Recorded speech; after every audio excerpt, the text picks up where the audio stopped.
Hey, how's it going? Taryn Thompson here from Christchurch, New Zealand, and tonight we're going to be talking about how intermittent fasting works. I want to just get a good conversation going around why you should consider intermittent fasting for weight loss. I want to give you guys 3 reasons that I think are worth considering when using intermittent fasting as a strategy to hit your weight loss goals. Hey Mike, how's it going? Thanks for jumping on and supporting. Woo woo. Okay, so first of all, this is for you if you have tried a lot of things but just have not been able to really crush your goals. If you have hit your goals in the past or come close to them but not been able to sustain them, then this is totally for you. Also, if you've been considering using intermittent fasting but you haven't got too much of an idea about it, or you've heard a lot of things but you haven't really investigated it or figured out how it is that you would implement it, then stay tuned over the next few Facebook Lives that I do, because we're really going to delve right into it. But tonight I want to make sure that you leave with a good case for intermittent fasting and why you should consider it. So first of all, the first reason that I thought would be good for you guys to know is that hey Janice, hey Rani, hey, nice to see you guys. Thanks for coming on. So first reason is that toxins are stored in your fat. Now, a lot of people do not realize that this is the case. You know, your body uses your fat cells as a storage place for waste that it can't deal with. And so we don't really tend to think about our fat having a real purpose. We generally just think about fat being a pain in the ass, sometimes quite literally, and all we want it to be is gone. But your fat and the fact that you're storing it serves a real purpose, and once you can get on board with that, then it makes it a lot easier to get on board your body's plan and help it work with you rather than against you. So when I talk about fat being a storage container for waste, first of all, it might be helpful to take a bit of a larger view and get a bit more of a context on why your body does that, and maybe just think back to when weight gain started to become a problem for you. So when I used to work with my clients, I would always ask them when weight gain started to become a real problem. And I don't necessarily mean when did it start, but when did it start to become a problem? Because you can always pinpoint the gain getting out of control around a period of stress or some kind of traumatic event, or maybe there was a loss of a job, or perhaps there was a death, perhaps there was some kind of grief that just made life in general really stressful. And when there's a lot of stress in your body, it just makes the stress hormone cortisol just get a little bit out of control. When there's a lot of stress hormone in the body and those stress levels do get out of control, it drives the whole environment for your body to want to eat. Because when you're in calorie surplus and your body has the ability to lay down fat stores, it means that it can increase its capacity to store waste. When you have more stress in the body, it brings your whole vitality down low. So think about this for an example. Think about if you're a mum when your whole house is sick, the kids are sick, your partner's sick, and for some reason you're not. You might even have used the term, I can't afford to get sick. And so you don't.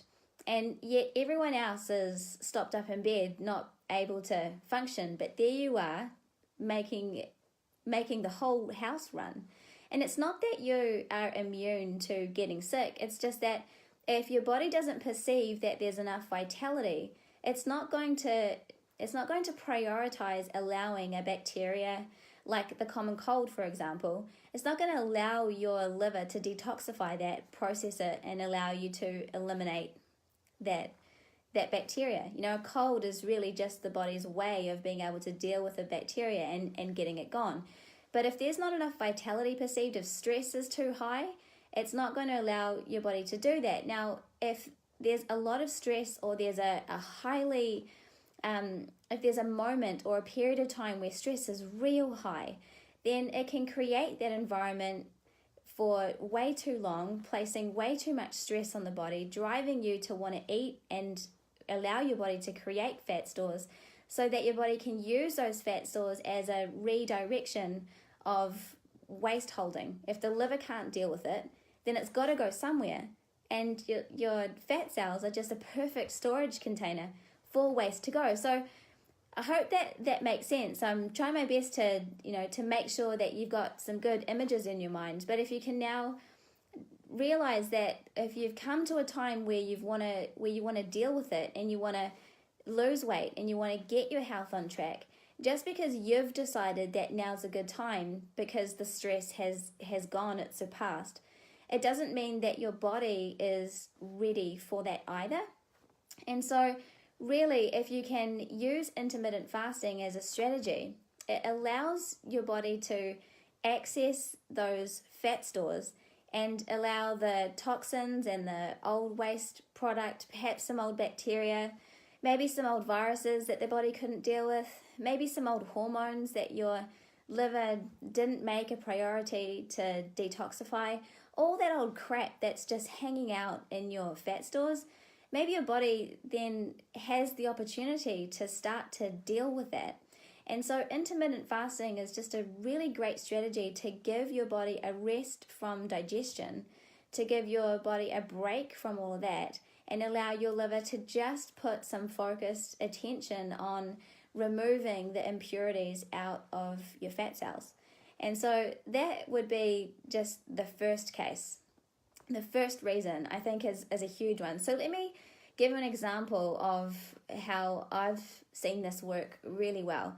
Let's take my friend Jo. You might have seen Jo's before and after picture that I put up on Facebook. Jo, she's got an amazing body. If you had looked at her, you would have thought Jo doesn't need to lose weight.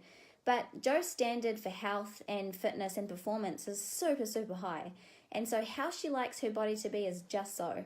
And yet with all that energy and attention and, priority that she was placing on her health and on her body, she just couldn't seem to keep it there. And so Jo implemented intermittent fasting into her health strategy.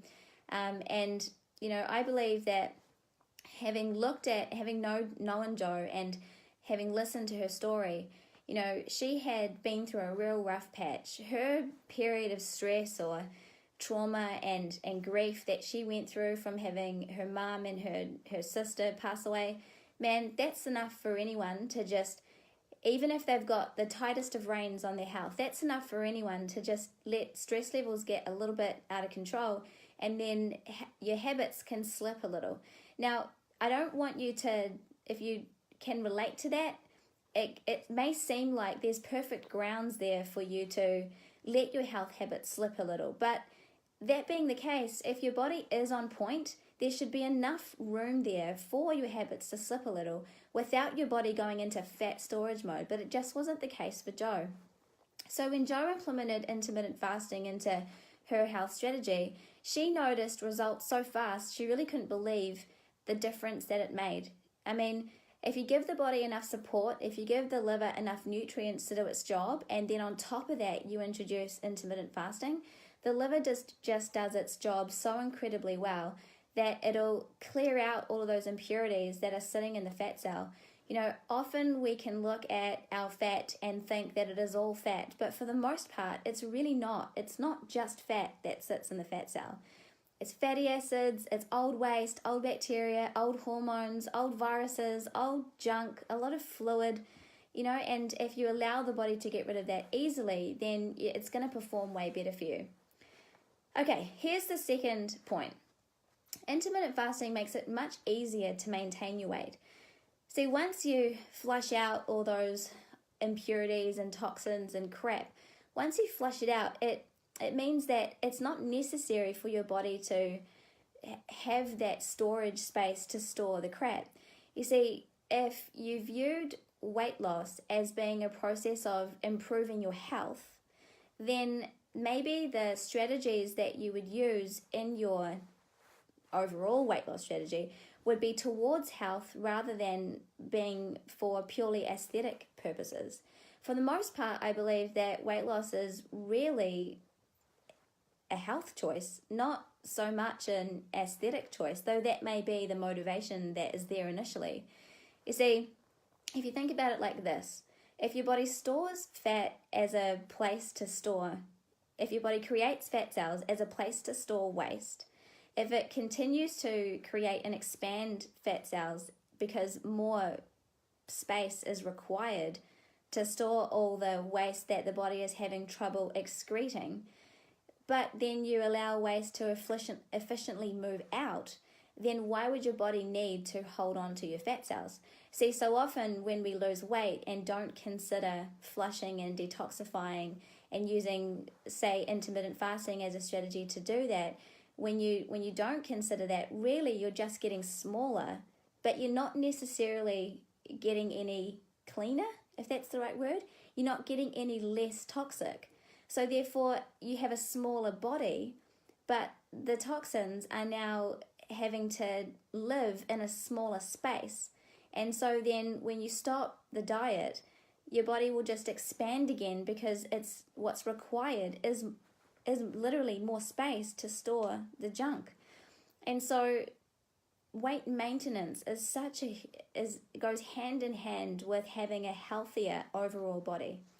So, when you think of all these different toxins that we're exposed to, especially if we live in the city, whether it come from our environment or whether it come from pesticides, herbicides, and other crap from the food that we eat, whether it just come from the things that we put in our skin that get absorbed into the body from everywhere, things that for the most part we can improve, but we can't get rid of all the toxins that we're exposed to.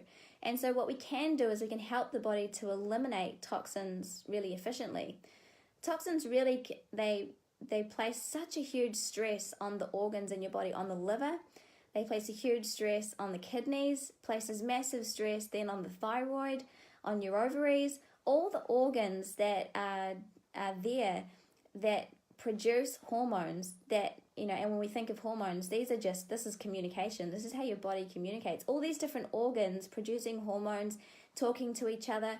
When they're loaded and inundated with toxins, it compromises their ability to talk to each other.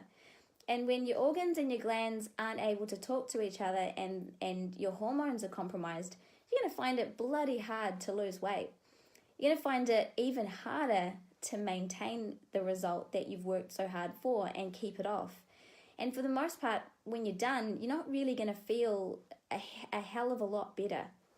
So I would say that if you've had problems with maintaining your weight, then this is something that you should really consider. Here's an example, and I'm going to use myself an example because for longer than I would like to really admit, I've spent dieting. I mean, it has been something that I've pursued with a bit of an obsession, really. And I guess it was because when I looked at all the energy and attention and where I would spend my money and where I would spend my time on getting my body to look how I wanted it to look, to feel how I wanted it to feel, it never met my expectations. And my weight fluctuated terribly. On the couple of occasions that I got my body to where I wanted it to be, by crikey, it was impossible to keep it there. I mean, I remember one specific time where I went to Fiji for my father-in-law's retirement party. And I thought, great, here's some great motivation. I want to feel amazing in a bikini. And I worked hard. I trained 6 days a week. I made sure that I didn't overtrain by doing weight training in between cardio days and giving my body the appropriate amount of recovery. But I really had to work so hard. And having a 2-year-old at the time, I thought, man, I can't keep up this amount of exercise just to be able to maintain this weight. And so as soon as I reached the goal, had a good time in Fiji, came home, I felt so unmotivated when I came back to not looking how I had left for Fiji. And I just thought, man, it took all that time to get there, not very much time to put it back on. And I never felt like I was any further ahead. So what was the point? And it can be so unmotivating when you love to exercise, but your love for exercise turns into such an obsession to meet your expectations for your ideal body. So I really would just encourage you to consider intermittent fasting as a strategy to maintain your weight. If the process you use to lose weight results in afterwards having a healthier body, hey Julie, good to see you on. When it does that, when you do that, then you are far more likely to be able to maintain your weight. In fact, I can't guarantee it, but I would say I'm 99% sure that that is the case. And that has been my experience and what I have seen from so many others. So, guys, before I give the third point, I want to know, am I giving you guys some value here? Are you liking what you're hearing? And, show me some love and some likes. And if you've got questions, I know that I'm the one doing the talking here, but I'd love to get your feedback and to just answer the questions that you have if you had some. I'll be looking at the chat feed, and if you have got questions, then please let me know so that I can answer them for you and make sure that you're getting what you need. Because look, at the end of the day, this has been a pursuit and a passion of mine for so long. I just really want to make sure that I can help as many people as possible just achieve their goals as I have. And it's super motivating for me. Okay. So here's the third point. Oh, thanks, Sarah. Thanks, Beck. That's awesome. Okay, so here's the third thing. Intermittent fasting is a great strategy to implement to help when if you tend to overeat. Now, like being a woman, man, we can be hard on ourselves. I think, guys, and this is generally speaking, because yes, guys can be hard on themselves too, but guys tend to be a lot more forgiving of themselves, I feel. And that's not just it's what I've seen and what I've heard just continuously. We women tend to carry a lot more on our shoulders and tend to be a lot more self-loathing than really what is actually true of ourselves. And so a lot of the time we can put overeating down to our lack of willpower, our inability to finish what we start, I've failed so many times, how am I going to do it this time? Why is this different compared to another time? And so many things work but I don't work, and this fear of failure can come from such a self-loathing place. When you overeat, I just want you to know that it's not a tendency of you necessarily. It's actually a tendency just of people. Just of, like, if you're a human being, you're going to have the tendency to overeat sometimes. Like, let's just kind of get on the same page here for a minute. Food's delicious, right? Like, are we all in agreement that food is yum and that there is so many opportunities out there to eat delicious food? And the best way, I feel, to connect with people is over food. Think about how many cultures that food is used as a way to connect and deepen a relationship with the other people. I mean, the tendency to overeat, my point is not a you tendency. It's just a people tendency. And so it can be a good idea, and I'd recommend it, to have a strategy for when you do overeat, what would you do about it? If overeating is something that has sabotaged you in the past, then make sure you have a strategy in place to deal with your overeating. Now, the benefit of intermittent fasting for the overeating is that in the occasion that it does happen, now remember 80% of the time is all that's required for you to get great results. No strategy requires 100% adherence. I just want you to know that. It's impossible and it's just flat out not necessary. 80% adherence is really all that's required. Now, if the 20% of the time, one of the things you do is overeat, and if intermittent fasting is a strategy that you want to use to help mitigate that, that's what I do. It helps to bring your stomach back to its original size. It does not take much at all for the tummy to stretch. If your tummy is, this big and you fill it too much and you can feel it, you can feel like, oh, I've really stretched my tummy. the next day you'll have the tendency to continue that. And if you continue to overeat or continue to eat more to fill it, especially if you're experiencing cravings, especially if you know that your nutritional needs on a micronutrient level are not being met, you're going to have the tendency to overeat. And so I'll do a Facebook Live another day on that, and we'll talk about cravings in particular. But if we use intermittent fasting as a strategy, what it means is that, say after Easter weekend, hypothetically speaking, let's just say hypothetically, over Easter weekend, we had a bit of a good time. and you used, say like I did, intermittent fasting to bring your stomach back into its original size. That's exactly what it will do, and it just kicks you right off into the beginning of a successful week.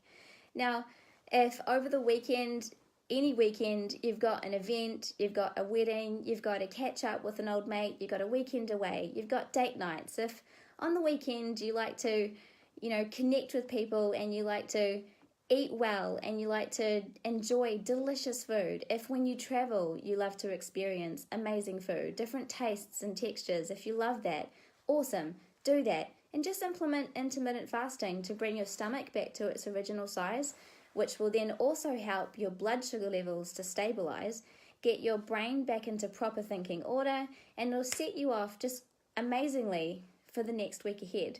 So the third strategy, intermittent fasting, great way to bring your stomach back into original size after events. Okay, so let's see. Sarah Wyeth, hypothetically, the Easter Bunny may have left a lot of chocolate that is no longer in the house, so I'm starting an intermittent fast tonight. Sarah, not a bad plan at all. The Easter Bunny left a hell of a lot more than chocolate eggs at our place. Now, we ate a lot of delicious food, healthy food.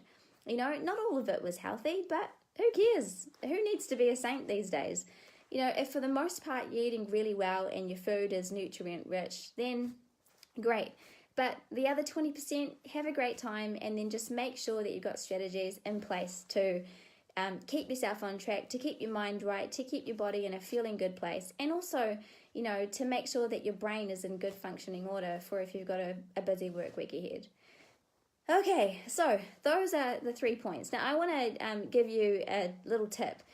One of the things that I use when I do intermittent fasting, and I love to use the strategy of nutritional cleansing when I fast. Now, cleansing is really just a great way for describing really what I just explained, that you're using fasting to cleanse and flush out.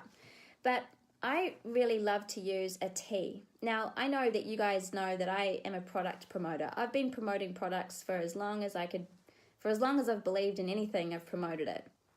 And one of the teas that I use, which I believe has made and had the biggest influence on my ability to lose weight and also maintain my weight, which is exceptional, by the way. I've never, ever been able to maintain my weight ever for this long before. If I just sniffed food, it'd literally go straight to my butt. And so this has never happened to me before, which is why I feel so inspired to talk to you guys about it. But when I use a cleanse tea, there are phytonutrients and botanicals in there that help to bind onto the waste that your body may have trouble excreting with just water. Now, water is a great way to flush out water-soluble waste, but not all waste that your body needs to get rid of is water-soluble. And when I use this cleanse tea, it helps to bind onto the fat-soluble waste, and it acts as a carrier. So if this was the waste and this was the cleanse tea, it would hook itself onto it and then allow your body to excrete it, probably out of your bowels. And so having used this cleanse tea, and whenever I intermittent fast I use it, it helps to keep my blood sugar levels stable so that I don't get hangry when I cleanse, and helps to bind onto the waste so that it is removing toxins out efficiently. Now, I can tell you that at the rate and frequency that I travel, which is monthly, I can tell you right now that I eat out every week, multiple times a week. And if you had to know what I eat and how frequently I eat and how frequently I eat out, you would probably be amazed, as I am, as to how well my body is able to maintain its weight, which just tells me, how intact my metabolism is. And so on that note, if you have any questions about the cleanse tea, then send me a private message or pop it in the comments below. You guys, I want to thank you so much for your feedback so far that you've given me on the content. And, you know, if you're getting great value out of this, and if you have gotten great value out of this, then please let me know. I also love to know if you have feedback, because if you do, I don't care if it's bad. I really just want to make sure that I'm able to help you get what it is that you need in order to reach your goals. And that means that my goal is being met, and my greatest goal and hope and wish for me doing these Facebook Lives and with all the Facebook and Instagram and online marketing that I do is to really get the message of optimal health out there, and that fat loss does not need to be all about aesthetic purposes, but that it can really be the greatest initiator for getting your very best body to the very best degree of health and energy and capability that it has to help you live your very best life. And so on that, I'm going to tune out and just look out for another Facebook Live, which I will do on Thursday night. And I say we just do these regularly on a Tuesday and Thursday night and just really get you guys what you need. So any questions you have, any topics that you'd like me to talk on around weight loss, then pop them in the comments below or send me a private message, and I'll see you on the next one. Have a great night. Oh, thanks, Beck. Yeah, my skin is looking good, isn't it? Hey, Leon, good to see you. Hey, Sam, good to see you too. Shan, Sissy, love ya. Christy, good to see you. Lisa, how's it going? Simon, we definitely need to do lunch at Bacon Burgers. They do beautiful coconut bacon burgers. They also do vegan burgers, guys. Where was that? Little and High. Man, we had some beautiful, what were the chips that we had? Oh, I can't remember, but they were just delicious. We need to go back there. Mainie, good to see you. Emma, good to see you too. Madeline, hey, great to see you. Candace, Sarah, guys, thanks so much for tuning in tonight. I will see you all again soon. Catch you later.